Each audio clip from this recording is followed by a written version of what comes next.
buenos días.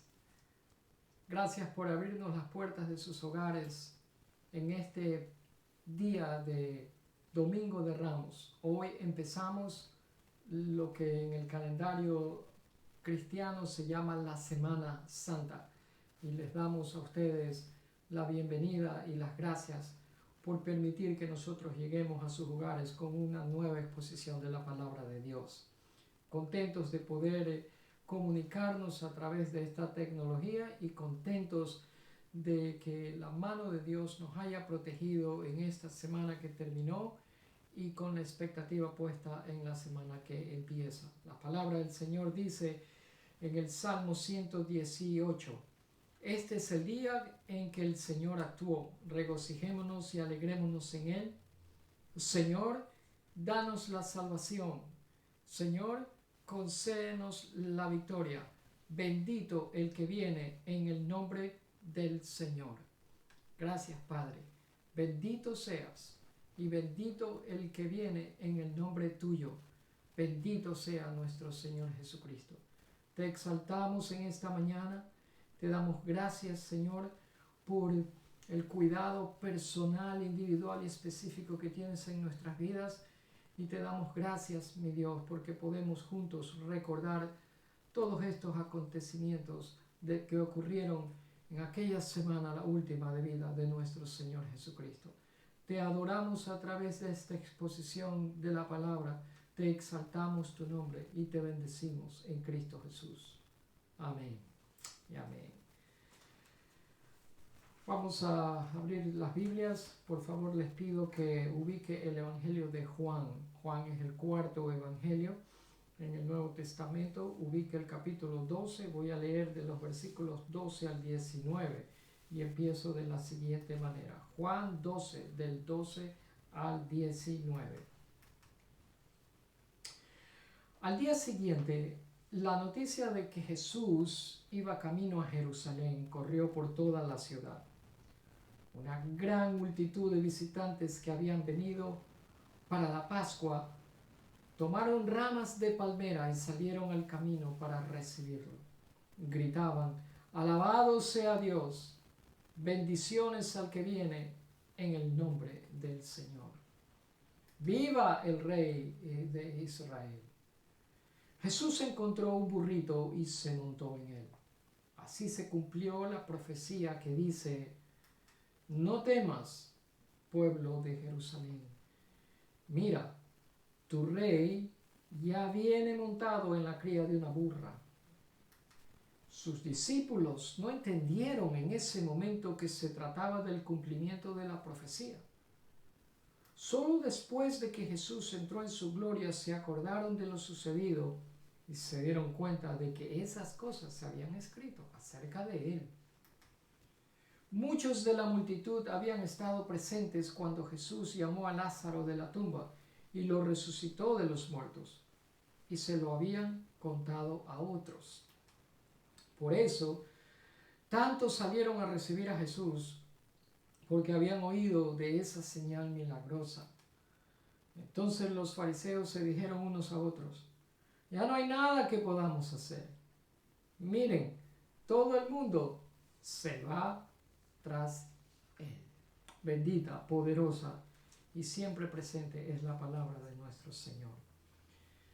Como dije al principio, hoy celebramos el Domingo de Palmas, Domingo de Ramos, principio de una de las estaciones más importantes para nosotros los cristianos, la Semana Santa. El título del mensaje es La entrada de Jesús a Jerusalén. Y mientras meditaba en este pasaje, me tuve que hacer la pregunta: ¿se puede usted imaginar lo que debió haber sido para el Señor Jesús conocer que solamente le quedaba, que solamente tenía una semana más de vida aquí en la tierra antes de pasar por una muerte agonizante? Y a pesar de que la cruz siempre estuvo en perspectiva en la mente del Señor, Él así y todo logró permanecer enfocado, atento, pendiente de todas sus prioridades, mientras que su mente me imagino que estaba en una profunda conmoción con la realidad de la crucifixión. En esta mañana me gustaría explicar brevemente los últimos días de la vida de Jesús e intentar por lo menos sentir la misma presión que el Señor Jesús debió haber sentido y que a la larga lo consumió. ¿Y quién mejor que el apóstol, que el evangelista Juan, para contarnos algunos de los detalles más íntimos referentes a este evento de los últimos días de vida de nuestro Señor Jesucristo aquí en la tierra? Juan era uno de los más cercanos seguidores de Jesús y por lo tanto su evangelio nos revela detalles únicos y específicos, entre ellos cómo diferentes grupos de gente respondieron a la persona y al llamado de Jesús. Vamos a ver en esta mañana cómo el mismo Hijo de Dios, Jesús mismo, quien tomó semejanza de hombre, fue objeto de los más extravagantes actos de devoción y adoración por parte de un grupo de personas, pero también fue objeto de las demostraciones más impactantes de traición y de odio. Y quería hacerle a usted, amado amigo o hermano que me escucha, si usted supiera que esta es su última semana de vida, ¿cómo usted emplearía ese tiempo? ¿Qué diferencia haría en su vida el saber que usted tiene una semana de vida? Esa es la pregunta. Porque yo no creo que esta es una pregunta fatalista ni vaga. Más bien creo que es válida porque al final de cuentas una de estas semanas va a ser la última nuestra. Esa es una realidad que no podemos evitar. Y por lo tanto, el pensar en eso ciertamente hace la diferencia entre el ahora y entonces. Cuando usted piensa en las posibles respuestas que usted podría dar a esa pregunta, considere que lo que usted diga va a expresar cuáles son sus prioridades aquí en esta vida. Porque cuando la vida suya se ve reducida a lo más mínimo, al menos en cuestión de tiempo o duración, es lo que usted dice o lo que usted hace lo que declara en dónde están las prioridades suyas. Así que esta pregunta que le acabo de hacer fue una pregunta que el Señor Jesús seguramente se hizo a sí mismo y tuvo que contestarla, porque Él mejor que nadie sabía que iba a ser la última semana de su vida. Y la pasó haciendo las cosas que Él consideró que eran de vital importancia. Pasó empleando esa semana haciendo las cosas que eran de vital importancia para Él. Fíjense cuán importante es esta última semana de la vida de nuestro Señor Jesucristo, que los 4 evangelistas, Mateo, Marcos, Lucas y Juan, hablan de ella. Entre los 4 evangelios, si usted suma todos los capítulos de los 4 evangelios que le acabo de decir, son 89 capítulos. De esos 89 capítulos, 32 de ellos son dedicados exclusivamente para cubrir la última semana de nuestro Señor Jesucristo en la tierra. Y eso equivale a aproximadamente el 37% de todo el contenido de los evangelios. Eso habla de lo importante que fue para los evangelistas el narrar, el comunicar los eventos que sucedieron en esta semana. El Evangelio de Mateo tiene 28 capítulos. 10 de ellos son dedicados a hablar acerca de esta última semana. Marcos tiene 16 capítulos. 6 de esos capítulos hablan de esta última semana. Lucas tiene 24 capítulos. 6 de ellos hablan de esta última semana. Y Juan tiene 21 capítulos y 10 de ellos hablan de esta última semana. Si usted suma todos esos, son 32. Así que esta semana fue de vital importancia para los seguidores de Jesús, y lo es para usted y lo es para mí también. Así que vayamos a recordar entonces qué eventos, qué cosas sucedieron en esta última semana, los últimos días de Jesús aquí en la tierra, porque definitivamente no lo desperdició. El Señor Jesús pasó la mayoría del tiempo de esta última semana con su familia. Cuando digo eso me refiero a sus discípulos. Había empleado tiempo con ellos, les había dedicado aproximadamente 3 años y medio. Sabemos también que en esta última semana el Señor Jesús no realizó ningún milagro.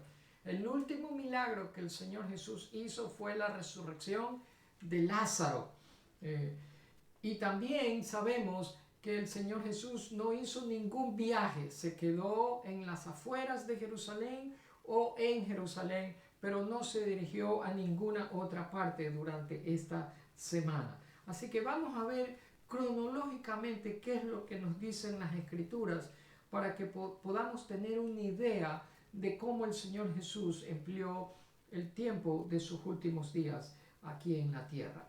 En Juan 12:1, al principio del capítulo 12, lo pone al Señor Jesús en Betania. Estaba en la casa de unos amigos de él. Lo habían invitado a él y a sus discípulos para una cena, y el Señor Jesús había ido. Y dice que eso ocurrió 6 días antes de la Pascua. Aquí estamos 6 días antes de la muerte del Señor Jesucristo. ¿Y quiénes encontramos aquí? En esta cena estaba Jesús, estaban sus discípulos. Había un personaje poco usual. Su nombre es Lázaro, que había sido resucitado días atrás por el Señor Jesús. Había estado muerto.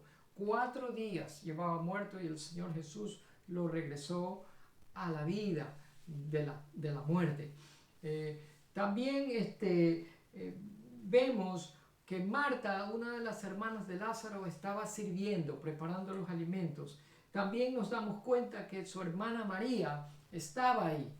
Y los evangelios dicen que María tomó un frasco de un perfume muy aromático, de una planta aromática muy cara. Era un perfume costoso, era nardo, una planta aromática de Asia, y lo regó, ungió los pies del Señor Jesús y luego lo secó con sus cabellos. Yo me imagino que todo el cuarto donde estaban ellos se llenó de la fragancia de este aceite, y lo que María en realidad hizo fue un acto en anticipación al entierro de nuestro Señor Jesucristo, porque la costumbre era de ungir el cuerpo también.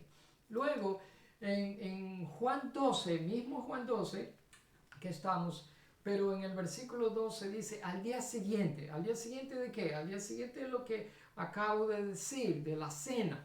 Entonces esto nos pone 5 días antes de la muerte de nuestro Señor Jesucristo. ¿Qué pasó 5 días antes? Pues una gran multitud de visitantes habían venido para la Pascua, dice la palabra de Dios.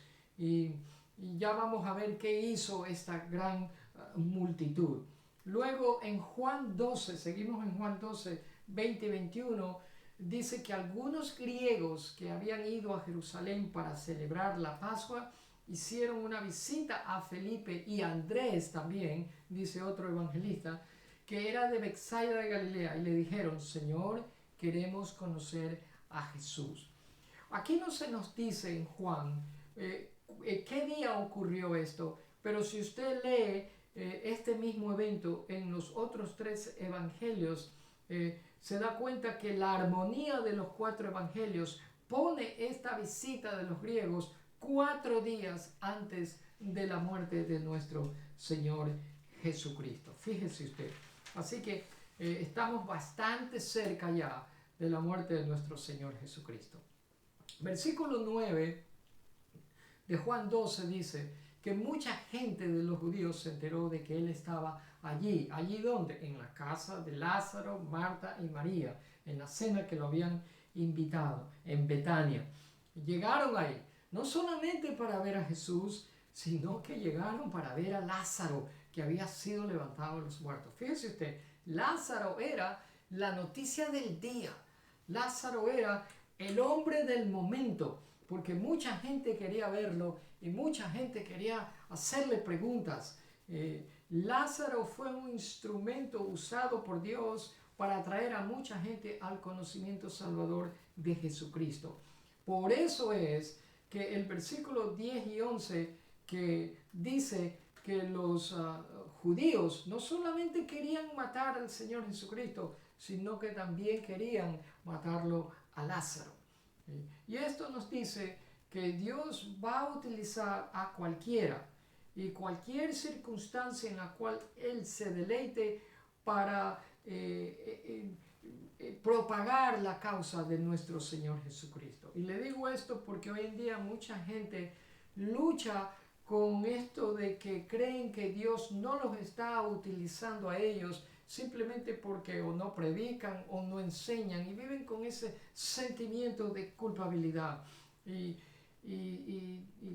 Pero la palabra de Dios nos dice que nuestras vidas, la vida suya, transformada y cambiada por el poder de Dios, es un gran testimonio que impacta a la gente que está alrededor suyo.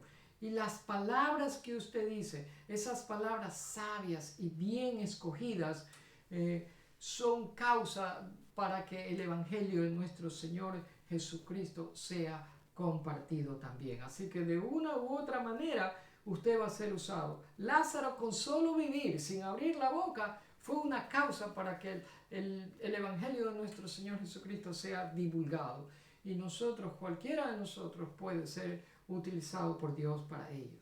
Bien, en Juan 12, seguimos en Juan 12, versículos 2 y 13, la escena cambia.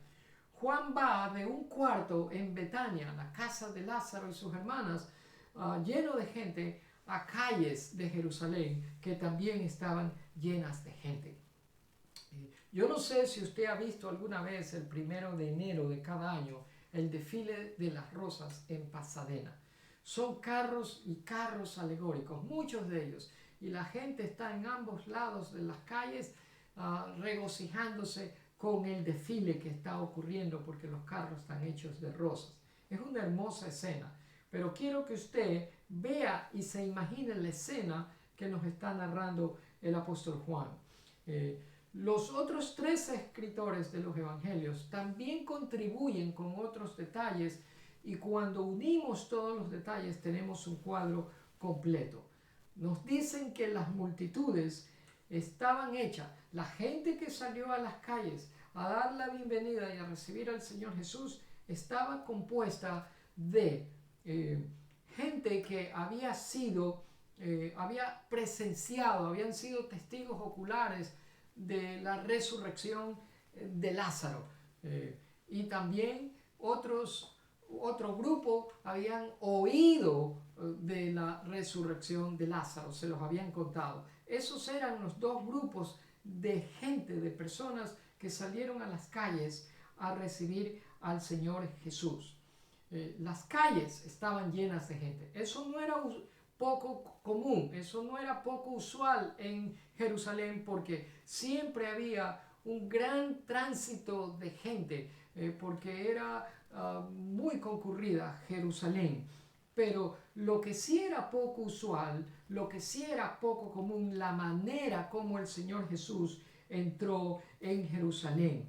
Si ve, el Señor Jesús no entró en Jerusalén como un emperador romano viniendo con carros de guerra, con caballos, con esclavos y todo el botín que había obtenido por su victoria. No fue de esa manera. Usted sabe quién estuvo en ese desfile. Solo una persona, un hombre humilde, y la gente se paró en los dos lados, en ambas veredas de la calle, y la palabra dice que tomaron ramas de palmera y salieron al camino para recibirlo y gritaban: Hosana, Hosana, bendito el que viene en el nombre del Señor, el Rey de Israel. La palabra Hosana significa sálvanos, sálvanos ahora. Esa es la implicación. Y también dice que muchos de la multitud pusieron sus mantos en el piso para que, como en señal de devoción y de reverencia, como hacen en Hollywood cuando entran los artistas que ponen la alfombra roja. Esta fue una alfombra roja que le pusieron al Señor Jesús, y aquel hombre, el único del desfile, el Señor Jesús, montado encima de un pollino, de un asno joven, de un burrito, entró y caminó por encima de esos mantos que la gente tendió en las calles. Ellos hicieron eso porque conocían lo que el salmista en el Salmo 118 les había dicho, que cuando el Mesías arribase, eso era lo que tenían que decir, Hosana, y eso era lo que tenían que hacer. En otras palabras, ellos se dieron cuenta que en esos momentos se estaba cumpliendo una profecía. Y el Señor Jesús entendió muy bien lo que la gente estaba haciendo. Por eso es que Él escogió con mucho cuidado el animal en el cual Él entró a Jerusalén. Él no escogió un caballo, porque el caballo es para los generales de guerra, los emperadores victoriosos que entran a la ciudad con todo su botín y con todos sus trofeos. Él escogió un asno, porque el asno significa humildad y significa paz. Ningún rey de la antigüedad entró en ninguna ciudad después de venir de una manera victoriosa y conquistando otros pueblos como lo hizo el Señor Jesús montado sobre un asno. Ninguno. Pero la palabra nos dice que 500 años antes que este evento sucediera, hubo un profeta llamado Ezequías. Qué pena, no tengo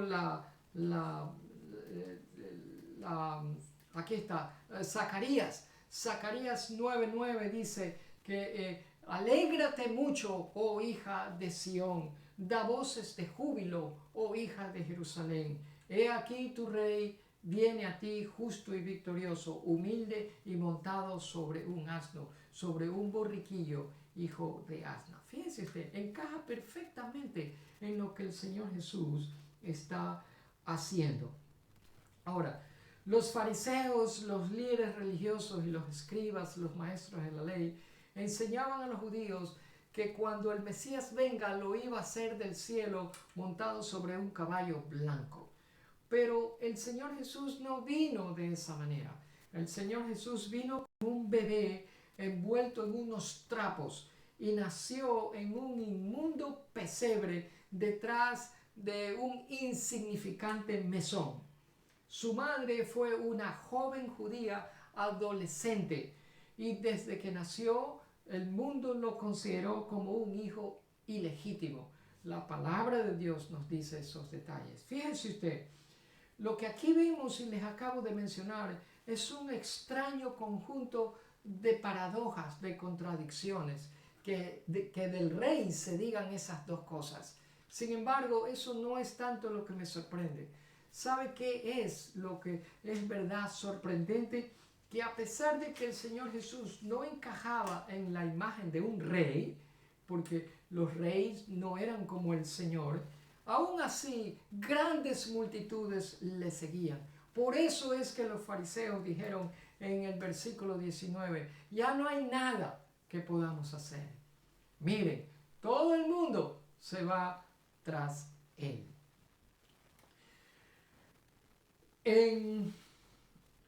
Cuando los griegos que les mencioné hace un momento fueron a ver a Felipe y Andrés y le pidieron a ellos que los llevasen a ver al Señor Jesucristo, el Señor Jesucristo pronuncia su último mensaje público, la última enseñanza pública, y lo hace resaltando 4 temas que también están en Juan 12. Primero, dice que la cruz era inminente. Juan 12, 23 dice, ha llegado la hora. ¿Se ve? Eso es inminencia, quiere decir que ya está. El otro tema, el cual fue importante para el Señor Jesús, fue que el dolor es enorme. En Juan 12, 27 dice, ahora mi alma está muy entristecida. Imagínese usted el tremendo dolor de corazón, mental, emocional que estaba pasando el Señor Jesús. Pero así como el dolor fue enorme, la gloria de Él también sería enorme. El tercer punto que Él abarcó en esa última enseñanza es que la necesidad es urgente. Juan 12, 35 dice, aún por un poco de tiempo está la luz entre ustedes. Mientras tienen la luz, anden mientras tienen luz para que no los sorprendan las tinieblas. Fíjese usted, aún por un poco de tiempo está la luz entre ustedes. Eso es, nos deja ver que hay una necesidad que es extremadamente urgente. Yo no sé qué pasó a mi audio, pero ¿me escuchan? Espero que me escuchen. Bien, y el último punto que hace el Señor Jesús es que la respuesta sea variada. Juan 12:37 dice, pero a pesar de haber hecho tantas señales delante de ellos, no creían en Él. Hubo 2 grupos de personas, unos creyeron y otros no creyeron. Unos lo aceptarían, otros no lo aceptarían. Mis amados, en realidad quiero mencionar 3 principios que podemos deducir de todos estos versículos que estamos viendo. 3 principios. El primero dice que la salvación no está diseñada para ciertos tipos de personas. Hay gente que dice que esto no es para ellos, que será para otros, pero no para ellos. Pero la salvación no tiene nada que ver con tipos de personas, mis amados. Porque si usted se ha dado cuenta, la variedad de la gente que es salva, de diferente color, de diferentes grupos étnicos, de diferente trasfondo cultural, económico, social, académico, son altos, son bajos, son delgados, son gordos, unos tienen mucho pelo, otros no tienen nada de pelo, son maduros, otros son jóvenes. No tiene nada que ver el tipo. Lo que tiene que ver es que usted crea, eso sí. Así que cuando usted diga con respecto a la salvación que usted no es el tipo de persona para la salvación, está equivocado. No tiene nada que ver con el tipo, tiene que ver es con creer. Usted cree, eso se trata a todo. Ahora sí tengo de regreso el audio. El número 2, otro principio es la adoración a Dios no está limitada a momentos específicos. Fíjense usted, a veces nosotros creemos que adoramos a Dios en este momento, el domingo, a la hora que usted se expone al mensaje de la palabra de Dios. Pero en realidad la adoración a Dios es todo el tiempo. Y de todo este capítulo 12 de Juan que nosotros hemos venido observando, podemos ver eso. Por ejemplo, María adoró al Señor ungiendo sus pies y derramando perfume, ungüento, aceite aromático de un frasco, un aceite que era muy costoso. Su hermana Marta adoró al Señor sirviendo, ella estaba preparando los alimentos. La gente adoró al Señor Jesús en las calles, meciendo ramas de palmera y poniendo sus mantos sobre el piso para que el Señor Jesús caminase sobre ellos.